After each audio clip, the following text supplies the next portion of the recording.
ये इंडिया का वो जगह है जहाँ किसी को भी जाने की इजाजत नहीं, ना कोई आम शहरी जा सकता है यहाँ, ना गवर्नमेंट ऑफिशियल और ना ही पुलिस। यहाँ तक कि इंडिया का प्राइम मिनिस्टर भी अगर चाहे तो वो भी यहाँ नहीं जा सकता। अगर आपको लग रहा है कि यहाँ इंडिया का न्यूक्लियर पावर प्लांट होगा या कोई सीक्रेट मिलिट्री बेस होगा जो इंडिया पूरे दुनिया से छुपा रहा है, तो ऐसा कुछ नहीं है। बल्कि यहाँ कुछ लोग रहते हैं और इंडियन गवर्नमेंट बिल्कुल नहीं चाहती कि यहाँ कोई जाए और इनसे मिले, इसलिए ना इन लोगों को इस आइलैंड से बाहर आने दिया जाता है और ना ही किसी आम शहरी को इस आइलैंड पे जाने दिया जाता है। 24 घंटे इंडियन नेवी ऑफिसर्स यहाँ पहरा देते हैं और इस जगह के आसपास किसी को भटकने तक नहीं देते। बिल फर्ज अगर कोई छुप कर इस आइलैंड पे जाता भी है तो वो वापस जिंदा लौट कर नहीं आता, उसे मार दिया जाता है। पर अब सवाल ये आता है कि आखिर इंडियन गवर्नमेंट इस कबीले को पूरे दुनिया से क्यों छुपा के रखती है, और अगर यहाँ किसी को भी जाने की इजाजत नहीं तो यहाँ जाता कौन है। नॉर्थ सेंटिनल आइलैंड ये दुनिया का वो जगह है जहाँ आज तक किसी को नहीं पता कि यहाँ हो क्या रहा है। बस इतना सबको पता है कि अगर यहाँ जाने की कोई कोशिश करता है तो उसे मार दिया जाता है। पहले तो इस आइलैंड के बारे में इतनी बात नहीं होती थी,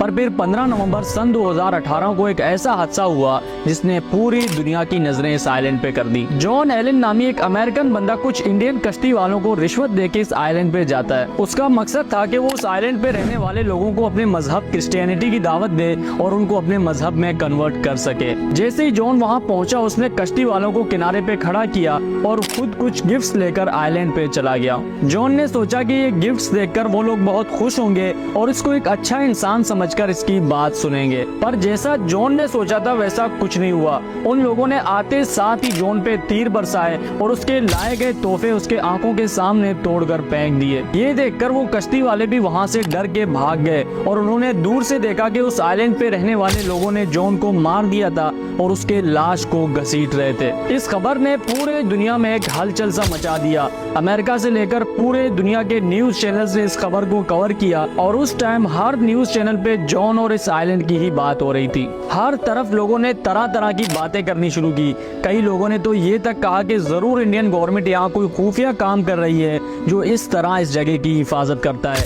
यहाँ रहने वाले लोग तो बस एक बहाना है। इस जगह की इतनी बातें देखकर नेशनल जियोग्राफिक की टीम ने इंडियन गवर्नमेंट के साथ मिलकर इस जगह पे एक डॉक्यूमेंट्री बनाने का सोचा ताकि लोग इस जगह के बारे में जान सकें और पूरे दुनिया को पता चले कि इंडियन गवर्नमेंट यहाँ कोई खुफिया काम नहीं कर रही। 22 लोग कैमरा और सारा सामान लेकर एक बड़े कश्ती में सवार हुए और इंडियन नेवी भी इनके साथ थी। उनके पास गिफ्ट्स, खाने पीने की चीजें और बहुत सारे तोहफे थे जो उन्होंने उस आइलैंड के इर्द गिर्द फेंकना शुरू किए। लहरों के साथ ये गिफ्ट्स किनारे पे जाते और आराम आराम से लोगों ने गिफ्ट्स उठाने शुरू किए। कई महीनों तक उन्होंने यही किया और उस आइलैंड के गिर्द गिफ्ट फेंकना जारी रखा ताकि उन लोगों को भरोसा हो कि हम उन्हें कोई नुकसान नहीं पहुंचाएंगे। आखिरकार कई महीनों के मेहनत के बाद अब उनको लगने लगा था कि अब अगर वो इस आइलैंड पे जाएंगे तो शायद वहाँ रहने वाले लोग इन्हें नुकसान नहीं पहुंचाएं। पर जैसे ही वो लोग आइलैंड के करीब पहुंचे तो उस आइलैंड पे रहने वाले लोगों ने नेशनल जियोग्राफिक की टीम पे अंधाधुंध तीर बरसाना शुरू किया और एक तीर डायरेक्टर के टांग पे भी लग गई। मजबूरन उनको वहाँ से भागना पड़ा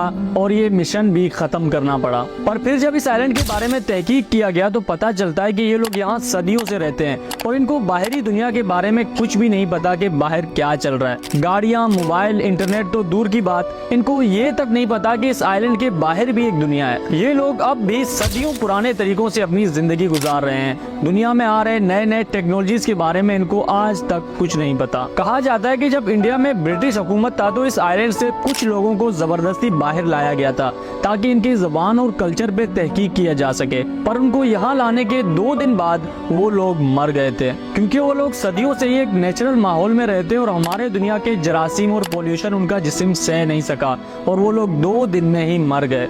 और इसलिए आज तक इंडियन गवर्नमेंट ने कभी कोशिश नहीं की इनको बाहर लाने की और इनको तंग करने की, और लोगों को भी मना किया गया है कि कोई इस आइलैंड पे ना जाए। इसलिए हर टाइम इंडियन नेवी इस आइलैंड के गिर्द पहरा देती है ताकि कोई भी इन्हें तंग करने ना जाए और एक बार फिर से कोई जानी नुकसान ना हो। ये थी हमारी आज की स्टोरी। आई होप आपको पसंद आई हो। मैं और आप मिलेंगे किसी एक नए वीडियो में, तब तक के लिए अपना बहुत सारा ख्याल रखें। अल्लाह हाफिज।